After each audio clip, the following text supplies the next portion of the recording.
नमस्कार आप सभी को। मैं हूं सुमित और स्वागत है जी आपका एक और नए ब्लॉग में। चैनल पे नए हैं तो आपका दिल से स्वागत है और जो लोग पहले से जुड़े हैं उनका जुड़ने के लिए बहुत बहुत शुक्रिया भाई। तो जी आज के ब्लॉग की शुरुआत हो रही है दोपहर के 12 बजे से और मुझे एक और कमेंट आया है भाई, मूवी वॉरियर्स करके भाई हैं और भाई कहते हैं कि भाई स्टूडेंट वीज़ा पर न्यूजीलैंड आना है, पार्ट टाइम जॉब मार्केट की रियलिटी क्या है। और भाई ने बोला है वीडियो थोड़ा जल्दी बनाना क्योंकि फरवरी में इनटेक के लिए अप्लाई करना है।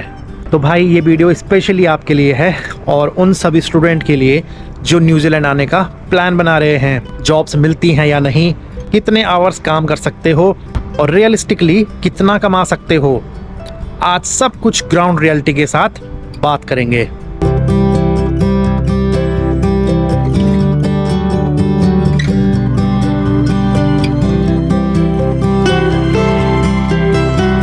तो भाई सबसे पहले ये समझ लो कि स्टूडेंट वीज़ा पर आप कितने आवर्स काम कर सकते हो। पहले आपने बहुत जगह 20 आवर्स पर वीक सुना होगा, लेकिन रूल्स चेंज हो चुके हैं। एलिजिबल स्टूडेंट वीज़ा होल्डर्स को अब अपनी स्टडीज़ के दौरान मैक्सिमम 25 आवर्स पर वीक काम करने की परमिशन मिल सकती है और कुछ एलिजिबल कोर्सेज और वीज़ा कंडीशंस में स्केड्यूल हॉलीडेज के दौरान फुल टाइम वर्क भी अलाउड हो सकता है। लेकिन यहाँ पर एक चीज़ बहुत इम्पोर्टेंट है, 25 आवर्स की परमिशन होने का मतलब ये नहीं कि आपको 25 आवर्स की जॉब गारंटीड मिलेगी।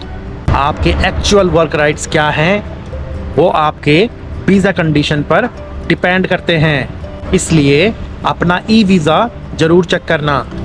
तो भाई यहाँ पे हो रहा है थर्मामीटर कैलिब्रेशन इवेंट हो रहा है ये, तो मुझे अपने सारे के सारे इक्विपमेंट चेक करने हैं, थर्मामीटर चेक करना है सही है नहीं है। अभी इसको आइस और वाटर के सॉल्यूशन में डुबाया है और यहाँ पे भाई प्रॉपर टेम्परेचर आना चाहिए, तो आइडियली 0 होना चाहिए। इसको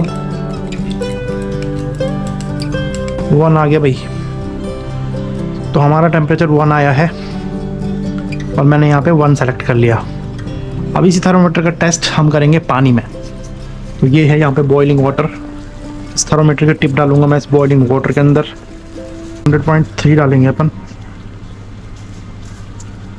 तो भाई ये सारे काम करने पड़ते हैं, रिसीविंग और सेंडिंग लिखना पड़ता है रोज़, कूलिंग हॉट फूड लिखना पड़ता है रोज़, कितना कूल जो पकाया उसको कब ठंडा किया, कितने टेम्परेचर पर रखा, डेयरी नोट्स रखने पड़ते हैं, पेस्ट कंट्रोल, मेंटेनेंस, थर्मामीटर तो अभी आपने देखा। तो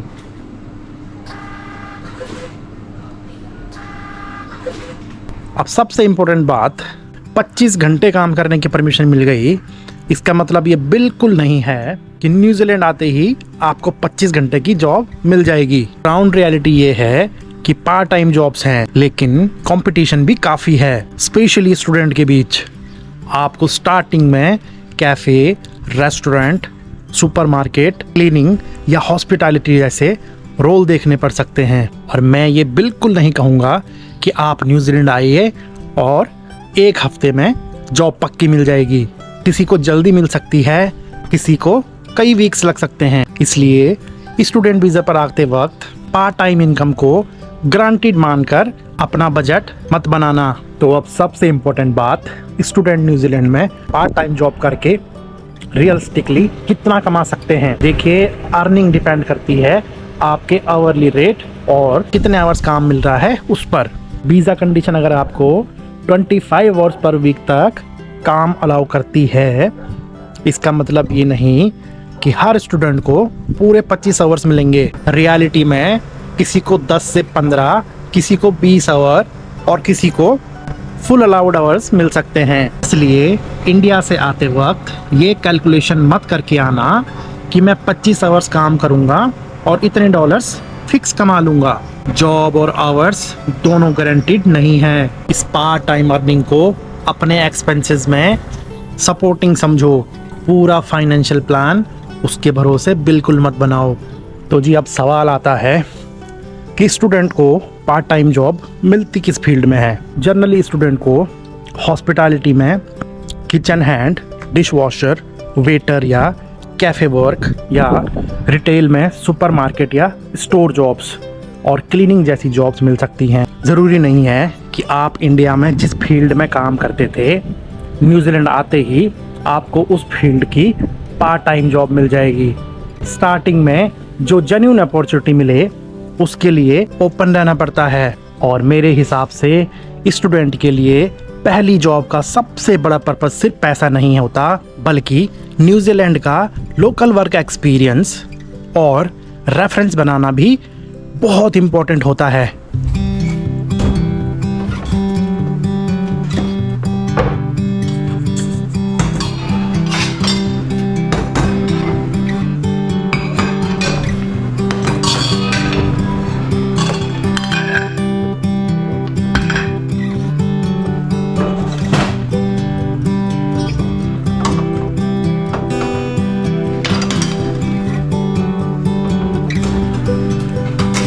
तो बेसिकली यही है डिश वॉशिंग, और इस तरह का काम करने के लिए आपको रेडी रहना पड़ेगा।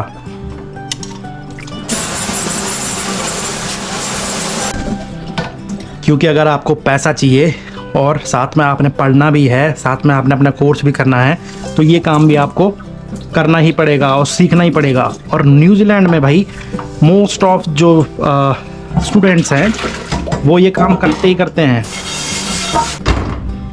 तो इसके लिए आपको बिल्कुल रेडी रहना है।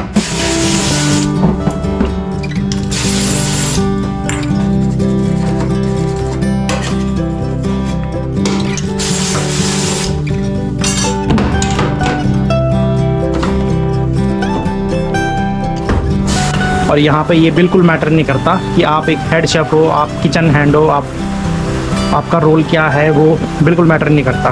बिजी टाइम में सब कुछ करना पड़ता है।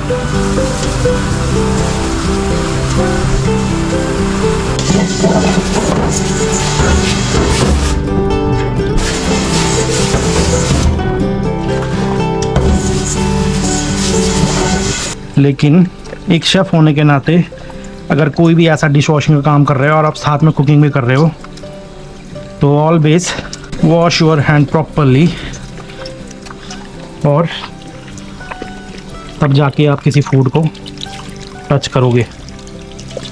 नहीं तो अगर एक चीज़ में भी इन्फेक्शन हो गया, एक चीज़ में भी जम्स आ गए, तो फिर आपको सीधा जेल जाना पड़ सकता है भाई। बहुत ज़्यादा ध्यान रखना पड़ता है क्लीननेस का।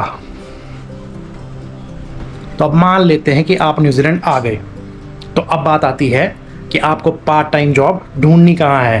तो सबसे पहले ऑनलाइन प्लेटफॉर्म पर जॉब्स को रेगुलरली चेक करो, और आपको चेक करनी है सीक पे, ट्रेडमी जॉब्स पे और इंडीड पे। लेकिन स्टूडेंट के लिए सिर्फ ऑनलाइन अप्लाई करके वेट करना ही इनफ नहीं है। स्पेशली हॉस्पिटैलिटी में अपना simple New Zealand style CV ready रखो, और कैफेज, रेस्टोरेंट्स या लोकल बिजनेसेस में जाकर डायरेक्टली भी पूछ सकते हो कि कोई पार्ट टाइम पोजीशन अवेलेबल है या नहीं। और एक इम्पॉर्टेंट चीज़, एक दो जगह अप्लाई करके डिमोटिवेट मत होना।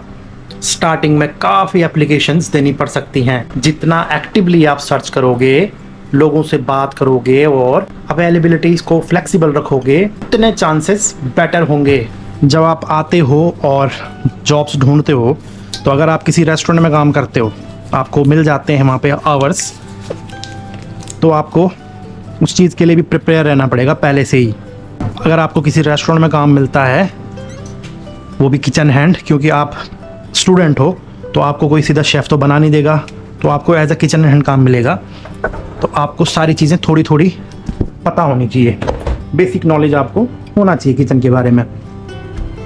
तो जैसे कि अभी मेरे पास ये ब्लू चॉपिंग बोर्ड है, तो ये किस चीज़ के लिए यूज़ होता है? मैं ग्रीन भी कर सकता था, रेड भी कर सकता था, वाइट भी कर सकता था, बट मैंने ये ब्लू ही क्यों निकाला? और यहाँ पे मेरे पास ये क्या है? तो बेसिकली ये सी फूड के लिए होता है ब्लू, और ये स्क्विड है। तो मैं अपनी प्रेप के लिए, आज शाम की प्रेप के लिए स्क्विड कट कर रहा हूँ। जैसे blue chopping board seafood के लिए होगा, रेड वाला जो है रॉ मीट के लिए होगा, ब्राउन वाला जो है कुक्ड मीट के लिए होगा, वाइट वाला जो है आपका डेयरी और जैसे चीज़ प्रोडक्ट जो होते हैं उनके लिए होगा, और ग्रीन वाला वेजिटेबल्स के लिए। तो ये छोटी छोटी बातें आपको पता होनी चाहिए।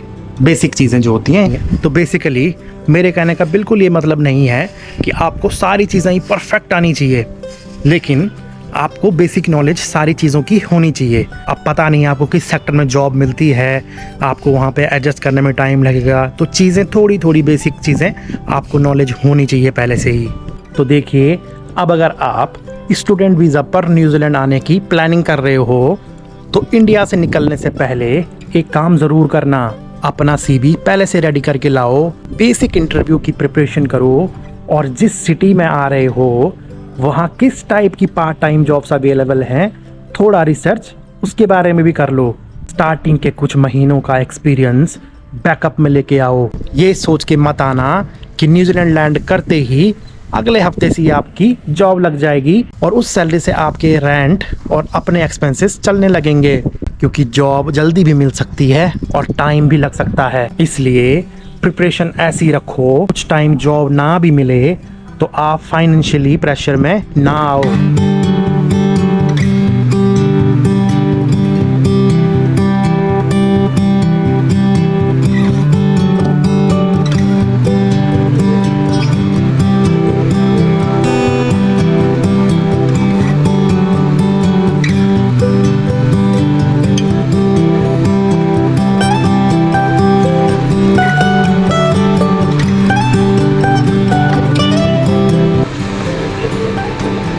तो भाई, अगर आप स्टूडेंट वीज़ा पर न्यूजीलैंड आने का प्लान कर रहे हो तो मैं आपको डिस्करेज बिल्कुल नहीं कर रहा हूँ। पार्ट टाइम जॉब्स हैं, लोग काम भी कर रहे हैं, लेकिन जॉब गारंटीड नहीं है। इसलिए सिर्फ पार्ट टाइम अर्निंग को देखकर न्यूजीलैंड आने का डिसीजन मत लेना।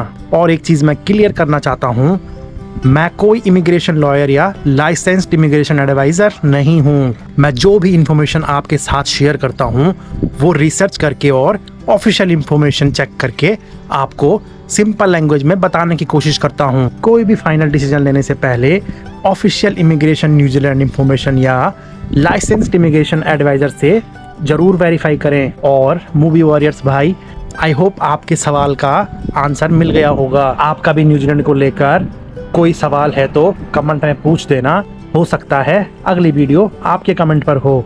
तो आई होप आपको वीडियो पसंद आया होगा। अगर वीडियो पसंद आए तो प्लीज़ वीडियो को लाइक करें, चैनल को करें सब्सक्राइब। तो इसी के साथ मैं सुमित मिलता हूँ आपसे अगली वीडियो में, तब तक के लिए